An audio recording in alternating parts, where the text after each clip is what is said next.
Hello friends, आपका फिर से स्वागत है हमारे यूट्यूब चैनल में जिसका नाम है commerce and art study point. आज दोस्तों मांग की लोच यानी इलास्टिसिटी ऑफ डिमांड की आज हमारी दूसरी क्लास होगी जो यूनिट फर्स्ट की पार्ट 4 है। इसमें मैं आपको ये बताऊंगा कि और किन किन तरीक़ों से मांग की लोच को कैलकुलेट करा जाता है। तो फिर चलिए दोस्तों आज की क्लास शुरू करते हैं। हमने दोस्तों मांग की लोच के पिछले पार्ट में बहुत सारी मांग की लोच निकाल ली थी। अब हम उसके आगे बढ़ेंगे।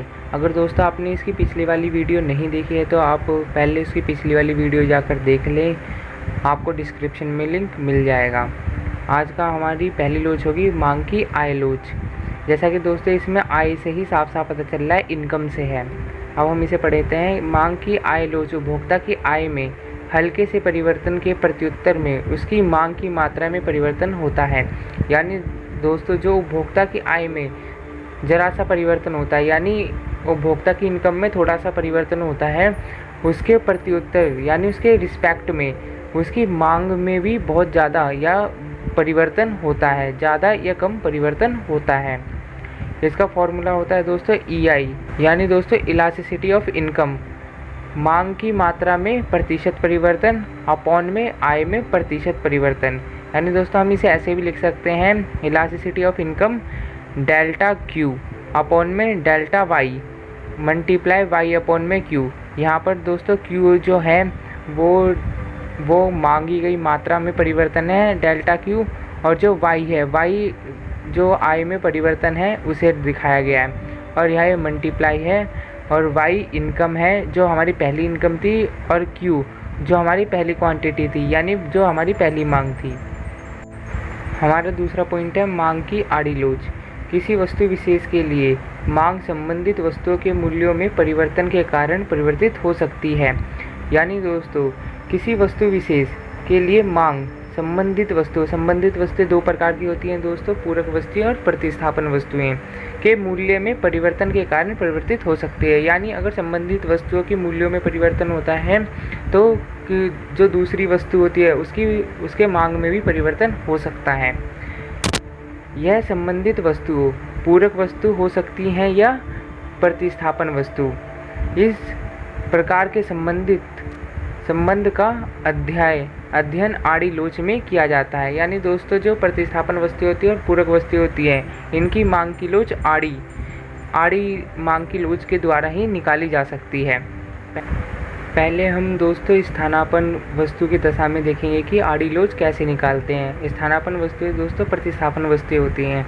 जैसे चाय और कॉफ़ी, हम एक वस्तु के स्थान पर दूसरे वस्तु को उसके स्थानापन्न वस्तु का प्रयोग कर सकते हैं, उसे ही कहते हैं स्थानापन्न वस्तुएं यानी प्रतिस्थापन वस्तुएं। स्थानापन्न वस्तुएं में आड़ी मांग धनात्मक होती है, जो यह बताती है कि किसी वस्तु की ओर अधिक मात्राएं मांगी जाएंगी जब भी किसी स्थानापन्न वस्तु के मूल्य में वृद्धि होती है। यानी दोस्तों अगर स्थानापन्न वस्तु के मूल्य में वृद्धि होगी तो जो पहले वाली वस्तु की जो मांग होगी वो बढ़ जाएगी। जैसे कि आप चाय पीते हो, अगर चाय के मूल्य में वृद्धि होती है तो आप कॉफ़ी की तरफ खिसक जाओगे, जैसे कि जिसकी वजह से कॉफ़ी की मांग बढ़ जाएगी। यानी अगर एक की कीमत बढ़ेगी तो दूसरे की मांग भी बढ़ेगी। इसे ही कहते हैं दोस्तों धनात्मक संबंध, और यही इसमें रूल फॉलो होता है। आप इस डायग्राम में देख सकते हो कॉफ़ी की कीमत, अगर कॉफ़ी की कीमत बढ़ रही है तो चाय की मांग बढ़ रही है। जैसा कि आप यहाँ पर देख रहे हो कॉफ़ी की कीमत P से P1 हो गई, वैसे ही चाय की जो मांग थी वो Q से Q1 हो गई। इसे ही कहते हैं दोस्तों आड़ी लोच। यदि कॉफ़ी की कीमत में वृद्धि होती है तो चाय की मांग में वृद्धि हो जाती है। अब हम दोस्तों पूरक वस्तु की दशा में आड़ी मांग की लोच जानेंगे। दोस्तों पूरक वस्तुएं वह वस्तुएं होती हैं जिनका उपयोग एक दूसरे के बिना असंभव होता है। जैसे दोस्तों कार और पेट्रोल, और पेन और स्याही। अगर दोस्तों हमारे पास पेट्रोल वाली कार है तो हमारे पास पेट्रोल होना भी ज़रूरी है उसका यूज़ करने के लिए। हम कार तभी चला सकते हैं जब हमारे पास पेट्रोल हो। वैसे ही दोस्तों हमारे पास अगर इंक वाला पेन है तो हमारे पास इंक होनी भी बहुत ज़रूरी है, वरना हम उस पेन से कुछ कर नहीं पाएंगे। हम इसे पढ़ते हैं। किसी वस्तु के मूल्य में परिवर्तन का अन्य वस्तु की मांग पर ऋणात्मक प्रतिक्रिया करेगा जो उससे निकटतम से संबंधित हो या उसकी पूरक हो। यानी दोस्तों अगर कोई चीज़ किसी से निकटतम से संबंधित हो, जैसे आपके पास कोई जनरेटर है, उसे आप डीजल से भी चला सकते हो और केरोसिन से भी चला सकते हो। अगर आपके पास केरोसिन की कीमत में वृद्धि हो जाएगी तो फिर आप उसे डीजल से चलाना बेस्ट समझोगे। अगर आपके डीजल की दामों में वृद्धि हो जाएगी तो आप उसे केरोसिन से चलाना सही समझोगे। और ये होती है दोस्तों संबंधित, निकटतम संबंधित। और एक होती है पूरक, यानी उसकी ज़रूरत पड़ेगी ही पड़ेगी। जैसे कि आपके पास कार है पेट्रोल वाली, तो आपको पेट्रोल की ज़रूरत पड़ेगी ही पड़ेगी, वो उसकी डायरेक्ट पूरक हो गई। और कुछ चीज़ें निकटतम से संबंधित होती हैं, जैसा कि मैंने आपको उदाहरण से समझाया। अब हम दोस्तों इसे डायग्राम से समझेंगे। जैसे कि हम यहाँ पर देख सकते हैं पेन की कीमत ये है और स्याही की मांग ये है। दोस्तों अगर पेन की कीमत में कमी होती है तो आप देख सकते हो स्याही की मांग में वृद्धि हो जाएगी। यानी एक की तो कीमत में कमी हुई और दूसरे की मांग में वृद्धि हो गई। दोस्तों इसे ही कहते हैं ऋणात्मक संबंध होता है दोस्तों पूरक वस्तुओं में। जैसे कि आप यहाँ पर देख भी सकते हो, जैसे ही हमारे पेन की कीमत में कमी हुई वैसे ही स्याही की मांग में वृद्धि हो गई। यदि पेन की कीमत में कमी होती है तो स्याही की मांग में वृद्धि हो जाती है। अब हम दोस्तों मांग की आड़ी लोच का सूत्र जानेंगे, यानी formula. EC = delta QX upon में QX divide by P delta PY upon में PY। इसे हम दोस्तों चेंज भी कर सकते हैं इसमें, जैसा कि आप यहाँ पर देख सकते हैं EC = डेल्टा QX अपॉन में delta PY multiply PY upon में QX। अब हम दोस्तों एग्जाम्पल से समझेंगे, यानी उदाहरण से हम समझेंगे कि हम किसी वस्तु को कैसे पता लगाएं कि ये पूरक वस्तु है या प्रतिस्थापन वस्तु है। तो पहले हम पहला एग्जाम्पल लेते हैं। ये है चाय की मांग और कॉफ़ी का मूल्य। दोस्तों चाय की मांग जो फर्स्ट क्वांटिटी है वो है 5 और सेकंड है 8। और कॉफ़ी की मांग आप देख सकते हो जो है पहले 25 फिर है 35। अब हम यहाँ पर EC यानी फॉर्मूला रख देंगे, जैसा कि आप देख सकते हैं यहाँ पे डेल्टा QX अपॉन में डेल्टा PY और मल्टीप्लाई PY अपॉन में QX। दोस्तों मैंने आपको डेल्टा QX डेल्टा निकालना सिखा रखा है, आप पिछली वीडियो में जाकर देख सकते हैं। दोस्तों यहाँ पर हमारे डेल्टा QX जो निकलता है अपनी दूसरी वाली में से पहली वाली मांग को माइनस कर दो। तो जैसे कि मैंने 8 में से यहाँ पे माइनस कर दिया है, वैसे ही हम डेल्टा PY निकालेंगे। दूसरी वाली कीमत में से पहली वाली कीमत को माइनस कर दो, यानी 35 में से 25 को माइनस कर दो मल्टीप्लाई। दोस्तों ये मल्टीप्लाई का साइन है। अब हम दोस्तों निकालेंगे PY।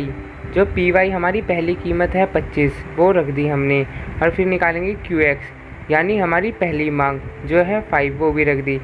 फिर दोस्तों हम इसे सॉल्व कर लेंगे ऐसे, और फिर हमारा 3/2 आ जाएगा। और फिर हमारा जो आंसर आएगा, जो हमारी मांग की लोच आएगी वो आएगी 1.5। जैसा कि देख सकते हैं चाय की मांग की लोच 1.5 है।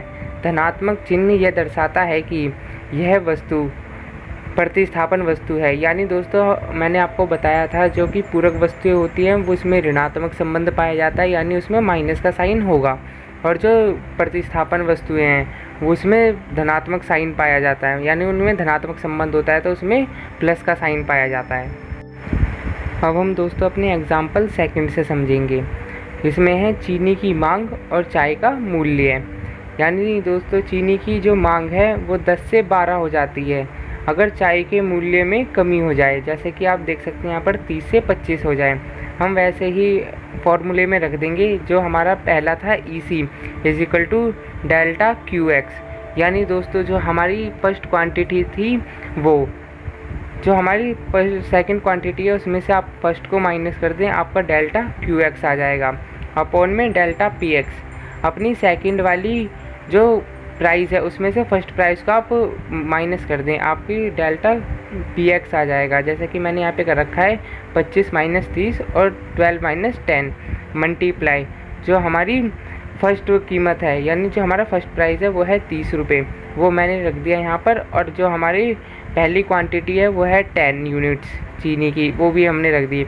जब हम इसे सॉल्व करेंगे तो हमारा आएगा -6/5, और जो हम इसे पूरा सॉल्व करेंगे तो हमारा आएगा -1.2। अब हम देख सकते हैं यहाँ पर चीनी की मांग की लोच -1.2 है तथा ऋणात्मक चिन्ह यह दर्शाता है कि यह पूरक वस्तु है। यानी दोस्तों पूरक वस्तु में ऋणात्मक चिन्ह होता है, इसीलिए यहाँ पर हमें ये साफ पता चल गया कि ये जो दो वस्तु हमें ऊपर दे रखी हैं, ये दोनों वस्तु पूरक वस्तु हैं, ना कि प्रतिस्थापन वस्तु। अब हम आते हैं दोस्तों अपनी आखिरी मांग की लोच पर, जो है विज्ञापन लोच। मांग की विज्ञापन लोच विशिष्टतः धनात्मक होती है। विज्ञापन लोच का मूल्य जितना अधिक होता है, विज्ञापन में परिवर्तन के प्रति मांग की संवेदनशीलता अधिक होगी। विज्ञापन लोच शून्य से अपरिमित के बीच परिवर्तित होती है। यानी दोस्तों विज्ञापन लोच हमेशा धनात्मक होती है, इसमें ये हमेशा आपको धनात्मक ही मिलेगी, और जितना आप इस पर व्यय करोगे ये उतनी ही आगे बढ़ती रहेगी। इसका दोस्तों फॉर्मूला होता है EA यानी elasticity of advertisement is equal to मांग में प्रतिशत परिवर्तन अपॉन में विज्ञापन पर किया गया प्रतिशत खर्च। दोस्तों EA इसका फॉर्मूला होता है EA equal to delta QD upon में delta A multiply A upon QD। दोस्तों इसमें हम एक तरीके से और इसमें पता लगा सकते हैं कि हमारी विज्ञापन जो लोच है वो कैसे काम कर रही है। जैसा कि आप यहाँ पर देख सकते हो, अगर लोच हमारी विज्ञापन लोच यानी EA इजिकल टू 0 है तो हम देख सकते हैं यहाँ पे विज्ञापन व्यय में वृद्धि के बाद भी मांग में कोई परिवर्तन नहीं होता है। यानी दोस्तों अगर हमारी EA इजिकल टू 0 है तो हम चाहे जितना भी विज्ञापन पर खर्च कर लें, हमारी मांग नहीं बढ़ने वाली। ऐसे ही दोस्तों EA हमारा बड़ा तो है 0 से, पर EA छोटा है 1 से, तो विज्ञापन व्यय में अधिक परिवर्तन के बाद मांग में कम परिवर्तन होता है। यानी दोस्तों विज्ञापन पर तो हम जितना खर्च कर रहे हैं पर मांग में उतनी वृद्धि नहीं हो रही। अगर दोस्तों हमारा EA बराबर है 1 के तो विज्ञापन व्यय तथा मांग में एक समान परिवर्तन हो रहा है। यानी दोस्तों हम जितना विज्ञापन पर खर्च कर रहे हैं हमें उतनी हमारी मांग बढ़ती जा रही है। और दोस्तों अगर हमारा EA बड़ा हो 1 से तो विज्ञापन व्यय में अपेक्षा मांग में अधिक परिवर्तन होता है। यानी दोस्तों अगर हमारा EA बड़ा हो 1 से तो हमारे जो विज्ञापन पे हम जितना व्यय कर रहे हैं हमारी जो मांग है उससे भी ज़्यादा बढ़ रही है। आज का दोस्तों हमारा आखिरी टॉपिक होगा मांग की लोच के निर्धारक तत्व। यानी दोस्तों मांग की लोच किस पे डिपेंड करती है, जिसमें पहला पॉइंट है स्थानापन्न की उपलब्धता। स्थानापनों की मतलब होता है दोस्तों कि उस वस्तु का स्थानापन्न उपलब्ध है या नहीं है। स्थानापन्न होता है दोस्तों प्रतिस्थापन वस्तु। स्थानापनों की उपलब्धता से अभिप्राय किसी वस्तु की स्थानापन्न उपलब्ध है या नहीं। जैसे कैंपा कोला का स्थानापन्न पेप्सी है। यदि कैंपा कोला के मूल्य में वृद्धि हो तो उपभोक्ता पेप्सी का क्रय करने लगेंगे। इस कारण इसका मांग वक्र अत्यधिक लोचदार होता है। यानी दोस्तों अगर कैंपा कोला की मूल्य में वृद्धि होती है तो हम पेप्सी की मांग में भी वृद्धि कर देते हैं। इसीलिए दोस्तों इनका जो मांग वक्र होता है वो अत्यधिक लोचदार होता है। नेक्स्ट पॉइंट है उपभोक्ता बजट में किसी वस्तु की स्थिति। किसी वस्तु पर व्यय किया गया आय का अनुपात जितना अधिक होगा उस वस्तु की मांग की लोच उतनी ही अधिक होगी तथा इसके विपरीत होने पर वस्तु की मांग की लोच उतनी ही कम होगी।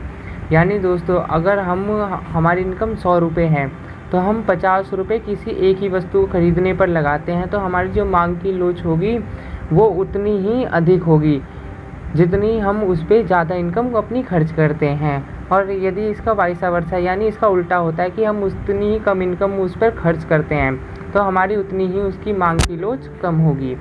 और हमारा तीसरा पॉइंट है वस्तु के उपयोगों की संख्या। जिस वस्तु के उपयोग अधिक होंगे उसकी लोच भी उतनी ही अधिक होगी तथा इसके विपरीत जिस वस्तु के उपयोग जितने कम होंगे उसकी लोच उतनी ही कम होगी। यानी दोस्तों जैसा कि आप दूध का एग्जांपल मैंने आपको पिछली वीडियो में दिया था, अगर हमारे दूध का मूल्य कम होगा तो हमारे उसके उपयोग बहुत सारे होते हैं कि हम उससे मक्खन बना सकते हैं, पनीर बना सकते हैं और मावा बना सकते हैं। ऐसा बहुत सारी चीज़ें हम उससे बना सकते हैं, जिस चक्कर में अगर उसकी कीमत में अगर कमी होगी, अगर दूध की कीमत में कमी होगी तो दूध की जो मांग होती है वो बहुत तेज़ी से बढ़ती है, जिस कारण उसकी मांग की लोच अधिक होती है। और अगर दोस्तों किसी वस्तु की जैसे कि बहुत सीमित उपयोगी होते हैं तो उसकी मांग की लोच कम होती है। नेक्स्ट पॉइंट है दोस्तों उपभोक्ता की आदतें। यदि उपभोक्ता को किसी वस्तु की लत लग जाती है तो उपभोक्ता उसका आदी हो जाता है। वस्तु के मूल्य में जितनी भी वृद्धि होती है वह उसका उपभोग करेगा, जिसके कारण वस्तु की मांग की लोच बेलोचदार होती है। यानी दोस्तों यहाँ पर उपभोक्ता की आदत पे भी डिपेंड करता है। यदि उपभोक्ता को किसी चीज़ की लत है, जैसे कि किसी व्यक्ति को अगर सिगरेट पीने की लत है, तो अगर सिगरेट के मूल्य में जितनी भी वृद्धि हो जाए उससे कोई फ़र्क नहीं पड़ेगा, वो बस अपनी तलब को बुझाने के लिए सिगरेट ज़रूर पिएगा। इसलिए दोस्तों जो इसकी मांग की लोच होती है ये पूर्णतः बेलोचदार होती है। अगर वो थोड़ा बहुत अगर 10 सिगरेट पीता है दिन में तो वो करीबन 8 सिगरेट कर देगा, पर दोस्तों बिल्कुल बंद वो कभी नहीं कर सकता। इसीलिए उसकी जो मांग की लोच होती है वो बेलोचदार होती है। नेक्स्ट पॉइंट है मूल्य श्रेणी।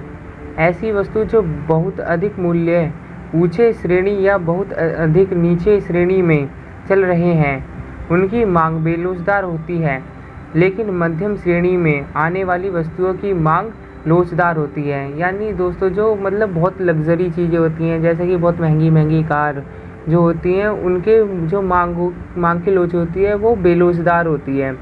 और जो या बिल्कुल निम्न कोटि की वस्तुएं होती हैं उनकी भी मांग की लोच बेलोचदार होती है, परंतु जो मध्यम वर्ग की जो वस्तुएं होती हैं उनकी मांग की लोच लोचदार होती है। दोस्तों इस पार्ट में इतना ही। अगर दोस्तों आपको वीडियो पसंद आई हो तो प्लीज़ वीडियो को लाइक करें। अगर आपको कोई डाउट हो तो कमेंट सेक्शन में ज़रूर पूछें, और अगर आपको कोई सुझाव देना हो तो कमेंट सेक्शन में मुझे ज़रूर बताएं। दोस्तों आपको इस वीडियो को देखने के लिए बहुत बहुत धन्यवाद।